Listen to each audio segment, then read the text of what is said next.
Assalamu alaikum. Today we are going to discuss few important rules. ठीक है, बहुत ही चंद अहम रूल हम पढ़ने जा रहे हैं जिसमें सेंटेंस करेक्शन के हवाले से we will discuss. These are not only really important regarding the sentence correction, but also it will help you in so many concepts. ठीक है, concept building के लिए भी आपके लिए it's really important. So let's start. मैं rule समझाने से पहले कुछ चीजें आपके सामने रखना चाहता हूँ। तो ये सेंटेंस बनता है पीछे everybody is all ready to do his their work. अब इसमें से कौन सा आएगा? और इसी तरह anybody can do the work if they try. ये सेंटेंस करेक्ट है क्या? और इसी तरह क्वेश्चन नंबर 3, 4 और 4 एंड सम नोट्स। अब देख लो इसमें क्या आएगा? somebody was present. अब क्वेश्चन टैग बनाना है, क्वेश्चन टैग तो आपको पता होगा। तो somebody was present, अब wasn't present आएगा, weren't present आएगा, weren't they आएगा, जो weren't somebody आएगा, क्या कुछ आएगा। इसी तरह nobody was present, अब wasn't nobody आएगा, weren't nobody आएगा, या क्या कुछ आएगा। यही चीजें हम आज इंशाल्लाह डिस्कस करेंगे। इसको डिस्कस करने से पहले चंद चीजें माइंड में होना आपकी जरूरी है। दैट इज ये जितने भी वर्ड्स आपको नजर आ रहे हैं, ठीक है, ये सारे क्या है? All these are pronoun, parts of speech में ये सारे प्रोनाउन, ठीक है। और इससे रिलेटेड एग्जाम में किस टाइप के क्वेश्चन आएंगे? आपको आएगा सेंटेंस करेक्शन में या तो एरर दिए होंगे। एरर किस में हो सकते हैं? एरर पॉसिबल है आपके सब्जेक्ट वर्ब एग्रीमेंट में हो, या तो मुमकिन है सिंगुलर प्लूरल में हो, ये तो मुमकिन है कि इसमें क्या हो, लिविंग थिंग और नॉन लिविंग थिंग की जगह प्रोनाउन। तो ये कैसे होंगे ये हम डिस्कस करेंगे। फॉर एग्जाम्पल हमारे क्वेश्चन 1 देख लीजिए।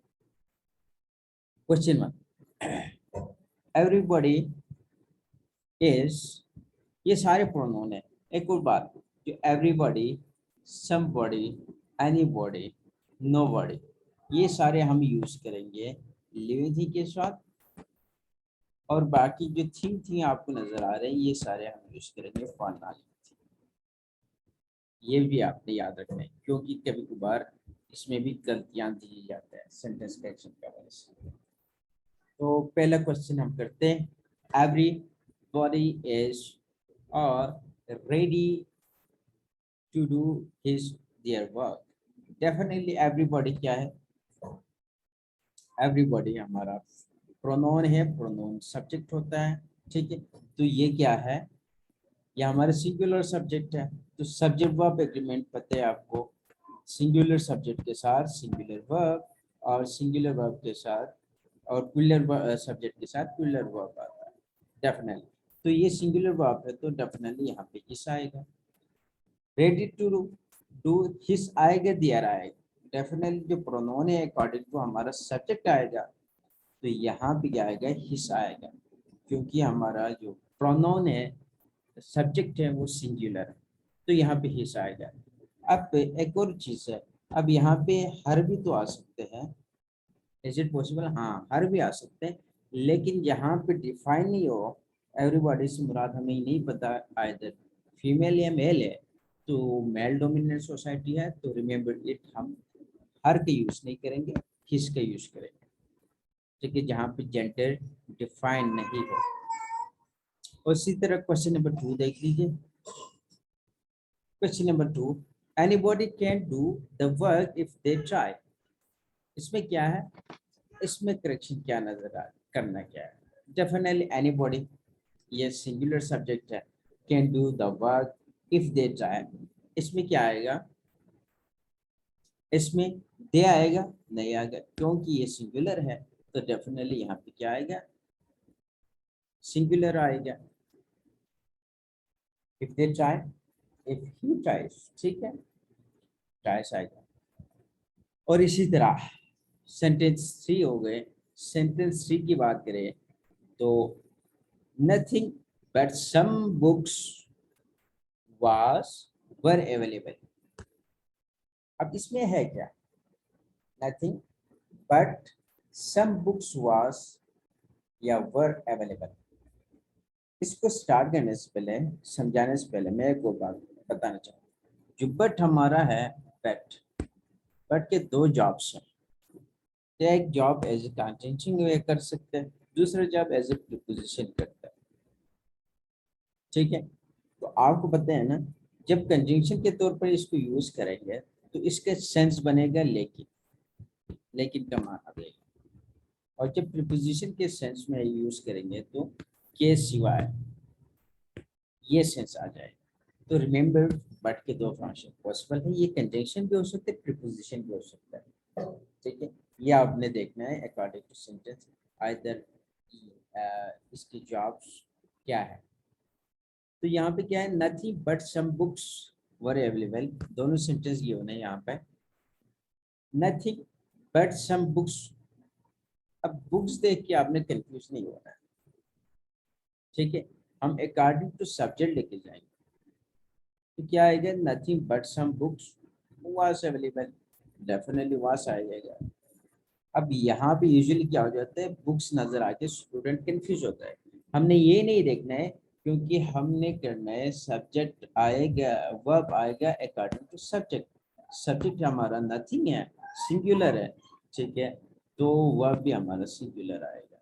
तो रिमेंबर इट, आपने ये बुक्स देख के या फुल्लर नजर आ गया, आपने कंफ्यूज नहीं होना। Okay, don't worry about it. इसी तरह सेंटेंस 4 देख लीजिए। Nothing but some students was present। अब इसमें गलती क्या नजर आ रहा है, ये जरूरी नहीं कि हमेशा आपको एरर वर्ब और सब्जेक्ट में नजर आए, वर्ब में नजर आए। कभी कभी हमारा प्रोनाउन भी गलत हो सकता है। अब यहाँ पे नथिंग आएगा, नहीं, नथिंग नहीं आएगा। रीजन, और रीजन क्लियर है। यहाँ पे हम स्टूडेंट्स की बात कर रहे हैं, लिविंग थिंग की बात कर रहे हैं। लिविंग थिंग के लिए हम नथिंग का यूज नहीं करते। अब यहाँ पे नथिंग का हमने यूज किया था क्वेश्चन नंबर 3 में, क्यों, यहाँ पे बुक्स की हम बात कर रहे हैं। तो यहाँ पे हमारा प्रोनाउन गलत है, तो इसको करेक्ट कैसे करेंगे, यहाँ पे आएगा नो बॉडी, नो बॉडी। ठीक है, नो बॉडी का हम यूज करेंगे। और इसी तरह नेक्स्ट सेंटेंस की तरफ हम चलते हैं। every section, every one section of the society is feeling the pinch of rising prices and corruptions। इसमें क्या है, नोयर है क्या, हाँ, दिखने में ये गलत नजर नहीं आ रहा है, लेकिन इसमें भी एक गलती है। ठीक है, तो यहाँ पे everyone है, वो हमारा क्या है, एज ए प्रोनाउन है। कि everyone है, ये प्रोनाउन हो गया। और सेक्शन क्या है, एज ए नाउन है। तो आपको पता है प्रोनाउन और सब्जेक्ट एक साथ नहीं आ सकते हैं, या तो प्रोनाउन यूज करना पड़ेगा आपको, या तो नाउन का यूज करना पड़ेगा। यहाँ पे एक ही सेंटेंस में क्या कर लिए, यहाँ पे देखो, एवरीवन प्रोनाउन यूज किया। अब यहाँ पे क्या यूज किया, सेक्शन क्या है, आपके नाउन है। तो यहाँ पे हमें एक ना एक को तो हटाना पड़ेगा, रिमूव करना पड़ेगा। तो यहाँ पे आएगा क्या, यहाँ पे डेफिनेटली एवरी जो है ना हमारा, एवरी एडजेक्टिव है। एवरी का जो जॉब है वो एडजेक्टिव है। तो यहाँ पे हमें क्या करना पड़ेगा, या तो हमें एवरी सेक्शन, सेक्शन तो आप हटा नहीं सकते, तो यहाँ पे एवरीवन के बजाय एवरी का यूज करेंगे आप, एवरी सेक्शन। ठीक है, सो हमारा सेंटेंस करेक्ट हो गया। अब ये इम्पोर्टेंट है, दिस आर क्वेश्चन टेक्स्ट, इससे रिलेटेड एग्जाम में भी पूछे जाता है। ठीक है, और ये एक फ्लेक्स में रखा है आपके लिए, एक नई चीज हो। somebody was present। अब क्वेश्चन टेक बनाना है आपने इसका। अब इसमें क्या आएगा, somebody was present, अगर क्वेश्चन टेक बना लें क्वेश्चन टेक्स्ट मुराद ये है कि I am why I am late. अगर इसका क्वेश्चन टेक बनाना है तो क्या यूज होगा, आरंट आई। ये पार्ट क्या कहलाएंगे, आपके क्वेश्चन टेक कहलाएंगे। ठीक है, यानी जिस सेंटेंस का हमने इंटरोगेटिव बना लिया, इंटरोगेटिव नेगेटिव बना लिया, वो आपके क्वेश्चन टेक कहलाता है। तो इसका क्वेश्चन टेक कैसे बनेगा, थोड़ा सा डिफरेंट है। ठीक है, अब क्वेश्चन टेक बनाने के लिए आपको पता है जो आपके सेंटेंस है, हमें देखना पड़ेगा पहले sentence. If the sentence is positive, अगर सेंटेंस पॉजिटिव में है, then definitely the tag must be in negative, फिर टेक नेगेटिव में होना चाहिए पहली बार। Then if the sentence in negative, ठीक है, सेंटेंस अगर पॉजिटिव में है तो नेगेटिव में होगा क्वेश्चन टेक। अगर नेगेटिव सेंटेंस है तो उसका क्वेश्चन टेक पॉजिटिव में बनेगा, बिल्कुल अपोजिट। ठीक है, यूं ही याद रख लीजिए आप। अब यहाँ पे देख लीजिए, try to understand it, somebody was present। अब यहाँ पे क्या आएगा, अब यहाँ पे wasn't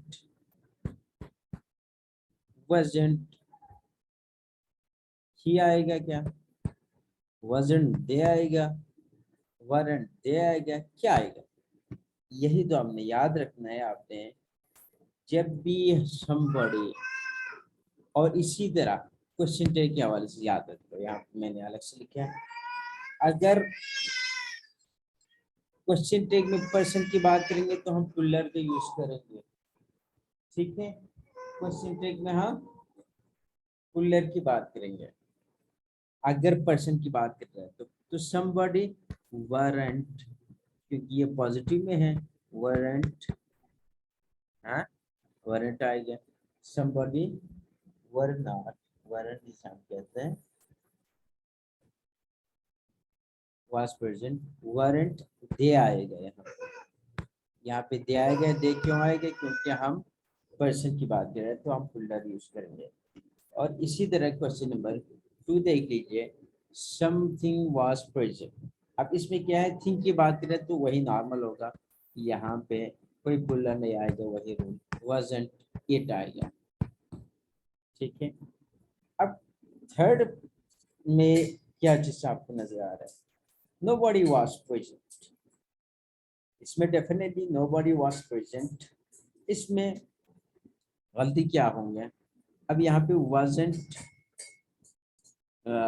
वरंट दे आएगा, वरंट दे नहीं आएगा। क्यों नहीं आएगा, क्योंकि ऑलरेडी नोबडी है, ये नेगेटिव है, तो यहाँ पे भी हम नेगेटिव यूज नहीं कर सकते। तो इसकी करेक्शन कैसे कर लेंगे, तो नोबडी वाज प्रेजेंट, अब ये ऑलरेडी नेगेटिव में है, मैंने पहली बात की थी जो नेगेटिव में अगर है तो उसको हम पॉजिटिव टेक बना लेंगे, अगर पॉजिटिव में है तो उसका नेगेटिव टेक बना लेंगे। So we must change take as nobody was present was